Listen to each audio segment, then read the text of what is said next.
Baik. Assalamualaikum warahmatullahi wabarakatuh. Waalaikumsalam warahmatullahi wabarakatuh.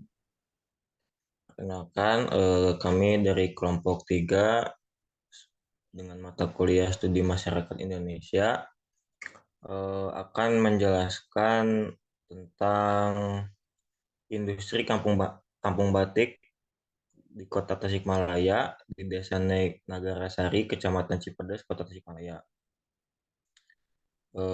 Kelompok 3 ini beranggotakan yang pertama ada Aprilia, yang kedua ada Hamzah Al-Husaini, yang ketiga ada Anissa Dwi Cahya. Selanjutnya saya sendiri, Isa Hasbi, yang terakhir ada Saudari Kania.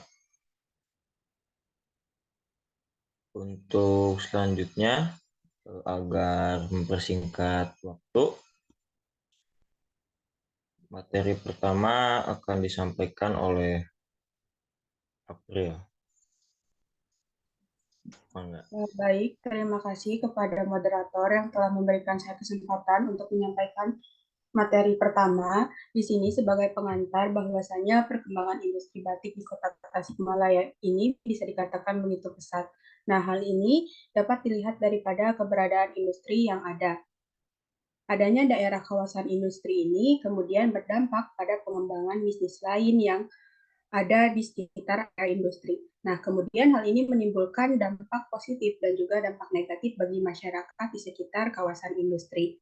Di salah satu kelurahan di Kota Tasikmalaya terdapat salah satu kampung batik, di mana kampung batik ini berada di Kelurahan Nagarasari, Kota Tasikmalaya, yang merupakan salah satu kelurahan yang terdapat di Kecamatan Cipedes, yang termasuk pada salah satu kawasan industri di Kota Tasikmalaya. Nah, kawasan ini memiliki industri tekstil berupa batik.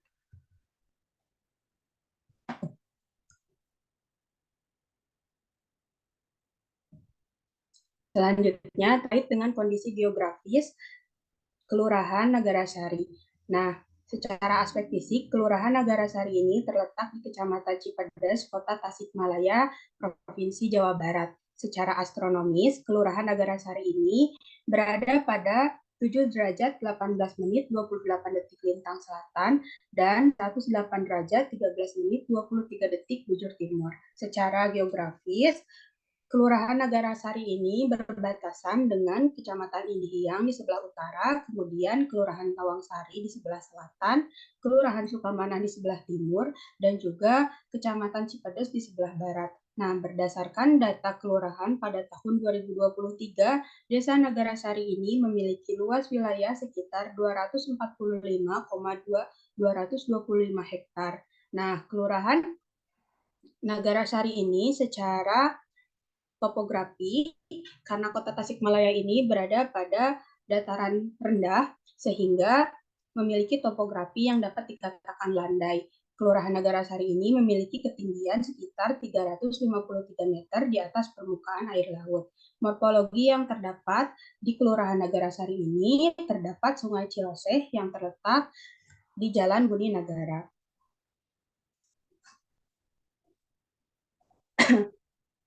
Kemudian terkait dengan sumber daya alam dan keanekaragaman. Kelurahan Nagarasari ini memiliki sumber daya alam dalam sektor pertanian karena masih banyak ditemukannya lahan pertanian yang masih luas ketika kami melakukan observasi. Sehingga dari segi keanekaragaman hayati, terkhusus tanaman darat yang ada di Kelurahan Nagarasari adalah jenis tanaman padi. Kemudian untuk jenis tanaman air yang terdapat di Kelurahan Nagarasari ini ada eceng gondok, kemudian ada kayambang, dan ada kayu aku, di mana fungsi dari jenis tanaman air ini adalah menyerap kromium pada limbah batik yang ada di sungai. Kemudian untuk permukiman dan perumahan yang ada di Kelurahan Nagarasari ini berdasarkan pengamatan kami dapat dikatakan relatif padat, di mana lahan yang ada digunakan sebagai tempat bermukim. Salah satu jenis pemukiman yang ada rata-rata merupakan jenis rumah permanen, dan juga untuk pemukiman ini rata-rata berbentuk linear atau memanjang mengikuti alur jalan. Sekian yang dapat saya sampaikan, kembali lagi kepada moderator. Terima kasih. Baik, terima kasih kembali kepada Saudari April yang sudah menjelaskan materi tentang aspek fisik dari Desa Nagarasari. Untuk selanjutnya materi aspek sosial akan dijelaskan oleh Saudari Anissa. Kepada Saudari Anissa dipersilakan. Baik, terima kasih kepada moderator. Selanjutnya materi mengenai kondisi geografis pada aspek sosial. Sejarah dan latar belakang masyarakat dari Kampung Batik ini, awal mulanya wilayah Tasikmalaya ini berasal dari adanya pengungsian atau penduduk yang migrasi dari Jawa Tengah ke wilayah Jawa Barat akibat peperangan. Pengusaha dari pengrajin batik ini berasal dari daerah Pekalongan, Tegal, Banyumas, dan Kudus yang mengungsi ke Jawa Barat pada awal abad ke-19. Adanya para pengungsi ini, mereka tetap melakukan aktivitas seperti di kampung halamannya atau di daerah asalnya, yaitu membatik. Namun karena adanya kondisi alam dan lingkungan yang berbeda di Jawa Tengah dengan di Jawa Barat, sehingga mereka melakukan adaptasi dari eh, batik tersebut sehingga menyesuaikan motif dan corak batik yang ada. Kemudian yang kedua, komposisi penduduk berdasarkan usia dan jenis kelamin. Kelurahan Nagarsari, Kecamatan Cipedes, Kota Tasikmalaya memiliki jumlah penduduk sebesar 19.456 jiwa dengan total 6.548 kakak. Berdasarkan pengelompokan jenis usianya dibagi menjadi 3, yaitu usia 0 sampai 15 tahun sebanyak 6.148 jiwa, usia 15 sampai 65 tahun atau usia produktif sebanyak 11.843 jiwa, dan juga usia 65 ke atas sebanyak 1.465 jiwa. Next slide. Pada tingkat pendidikan, masyarakat dari Kelurahan Nagarsari cukup memiliki tingkat pendidikan yang baik. Yang memiliki kelulusan sekolah dasar sederajat sebanyak 4.565 orang, SMP berjumlah 3.235 orang, SMA berjumlah 5.561 orang, akademisi D1 sampai D3 sebanyak 434 orang, sarjana berjumlah 1.063 orang, dan pasca sarjana sebanyak 83 orang.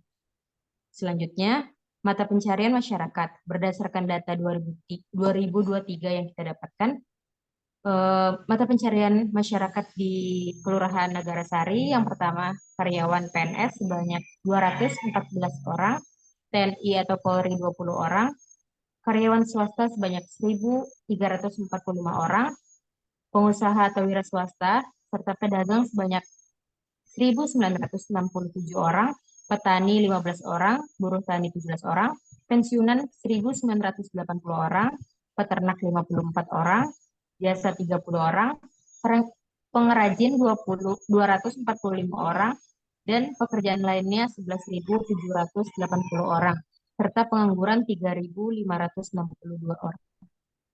Sekian pemaparan dari saya, dikembalikan ke moderator.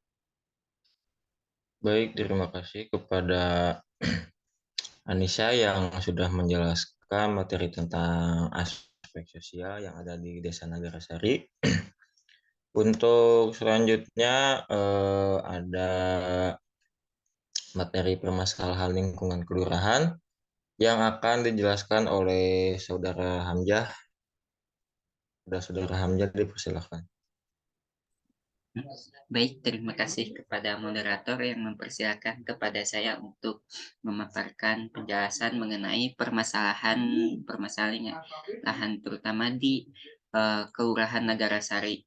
Di sini saya akan menjelaskan permasalahan di Kelurahan Nagarsari, khususnya pada perusahaan-perusahaan yang berfokus pada bidang industri batik. Nah, dalam pengembangan bisnis ada dua jenis, yaitu pengembangan secara vertikal dan juga horizontal, di mana pengembangan vertikal ini merupakan pengembangan melalui usaha yang menciptakan bisnis inti, sedangkan pengembangan secara horizontal adalah pengembangan non-linear dari bisnis inti, namun dapat memperkuat pada bisnis inti. Nah, salah satu permasalahan yang ada terutama pada perusahaan industri batik ini ada pada tahun 2020 sampai 2021. Yang pertama terkait perusahaan yang mengalami penurunan karena ada banyaknya cabang industri yang sama pada perusahaan batik di daerah Cigereng dan membuat harga batik lebih murah karena ada banyaknya juga kompetitor yang menjual harga-harga batik yang lebih murah juga. Kemudian permasalahan yang kedua adalah bahan baku pada salah satu perusahaan batik, yaitu pada batik yang bernama Batik Deden mengalami kekurangan stok bahan baku, sehingga hal tersebut dapat menyebabkan harga batik di perusahaan tersebut melonjak atau naik, sementara produksi turun. Dan hal tersebut dapat membuat konsumen atau orang yang membeli batik tersebut akan lebih memikirkan kembali untuk membeli batik tersebut karena harganya yang terlalu tinggi. Kemudian yang ketiga ada permasalahan kualitas produksi batik karena pada saat tahun 2020 tersebut mungkin karena terdapat pembatasan kerja atau ya semacam pengurangan waktu dalam pekerjaan, sehingga produksi dalam hal kualitasnya pun dapat berkurang. Mungkin dari saya cukup sekian. Dikembalikan kepada moderator. Baik, terima kasih kepada Saudara Hamzah yang sudah menjelaskan tentang permasalahan lingkungan di Kelurahan Nagarasari. Untuk selanjutnya ada materi tentang sistem adaptasi masyarakat Kampung Batik di Kelurahan Nagarasari yang akan dijelaskan oleh saya sendiri. Pemerintah Kota Tasikmalaya telah membangun kampung menjadi kampung batik dengan tujuan mengembangkan produk batik khas Tasikmalaya menjadi produk unggulan daerah sekaligus tujuan wisata, edukasi, dan belanja. Warga kampung batik telah berbisnis sebagai pengrajin batik secara turun-temurun. Di sana, sedikitnya ada 34 pengusaha batik yang mempekerjakan ratusan pembatik. Lalu, ada penduduk desa yang melakukan kegiatan membatik di rumah produksi mereka. Hampir setiap rumah kerajinan juga memiliki showroom yang bisa dikunjungi wisatawan yang ingin membeli batik khas Tasikmalaya. Salah satunya ada toko batik Agmesa di Jalan Ciroyom Cigereng di Tasikmalaya. Home Industri dan usaha milik Haji Enok dan suaminya Haji Cacu ini menampilkan ragam motif batik khas Tasikmalaya yang identik dengan segala hal yang berkaitan dengan kekayaan alam. Enok mengatakan ia telah menciptakan berbagai macam motif batik, yang termasuk bambu serimpin, sarang laba-laba, dan watu numpuk. Ia menjelaskan bahwa motif watu numpuk ini terinspirasi dari kondisi alam di sekitar Tasikmalaya pasca meletusnya Gunung Galunggung pada 39 tahun silam. Oke, sekian. Untuk materi selanjutnya ada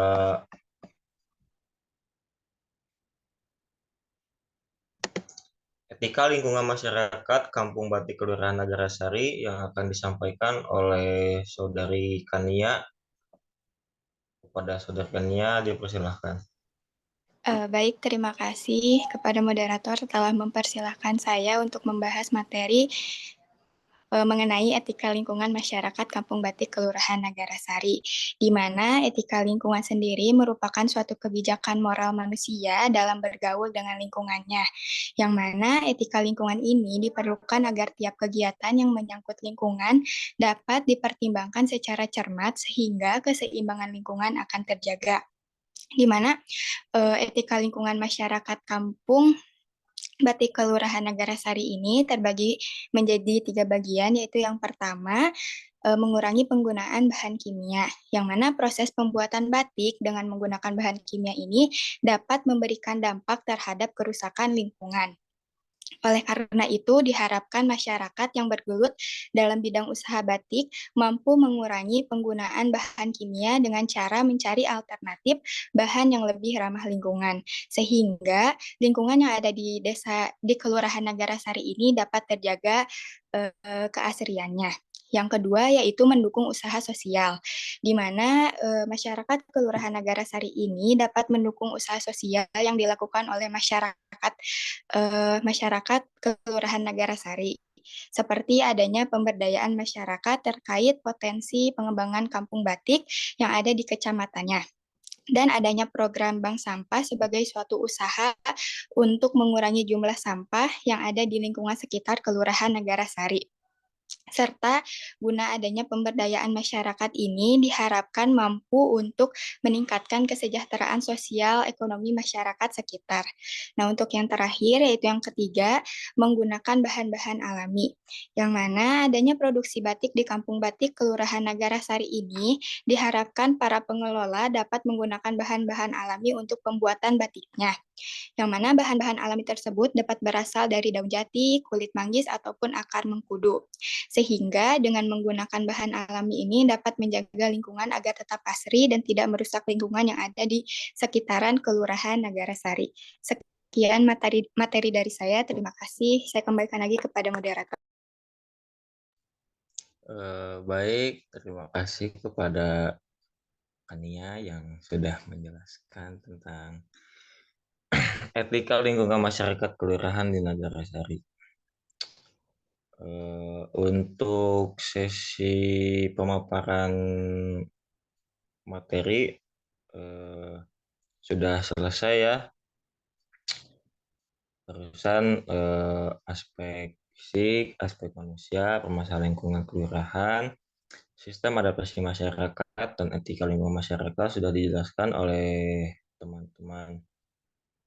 Nah, jadi untuk kesimpulannya yaitu Kelurahan Nagarasari merupakan daerah yang terbentuk sejak tahun 1976 dan terletak di Kecamatan Cipedes, Kota Tasikmalaya, Jawa Barat.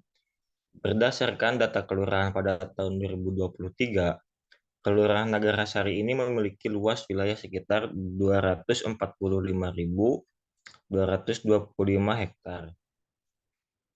Di Kelurahan Nagarasari, Kecamatan Cipedes, Kota Tasikmalaya juga sudah terkenal akan industri batiknya. Adapun industri batik di Kelurahan Nagarasari ini tentunya memberikan dampak baik kepada wilayah kampung batiknya maupun wilayah yang ada di sekitarnya. Dampak tersebut dapat berupa dampak negatif maupun dampak positif. Dampak negatifnya ini yaitu dengan adanya industri baik dapat mencemari lingkungan, meningkatnya konsumerisme masyarakat, dan adanya pergeseran mata pencarian. Selain itu, ada juga dampak positif yang akan dirasakan oleh masyarakat Kecamatan Nagarasari, yaitu terciptanya lapangan pekerjaan yang baru, adanya peningkatan pendapatan, serta kesejahteraan masyarakat, adanya dorongan berinovasi untuk masyarakat, serta akan terciptanya usaha lain di luar dari sektor industri yang nantinya sama-sama akan menghasilkan keuntungan yang setara dengan industri batik. Mungkin untuk sesi presentasi dari kelompok 3 dicukupkan sekian. Mohon maaf apabila banyak kekurangan. Wabillahi taufiq wal hidayah. Wassalamualaikum warahmatullahi wabarakatuh. Waalaikumsalam warahmatullahi wabarakatuh.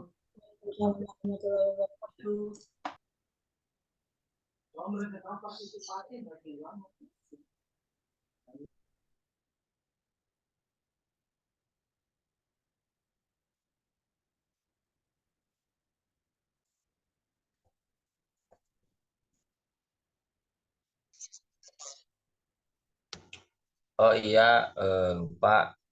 Kalau misalkan ada yang ingin ditanyakan oleh teman-teman yang lain, bisa disampaikan di kolom komentar ya. Bisa lah nanti dijawab sama teman-teman apabila ada yang ingin ditanyakan gitu tentang Kampung Batik ini. Terima kasih.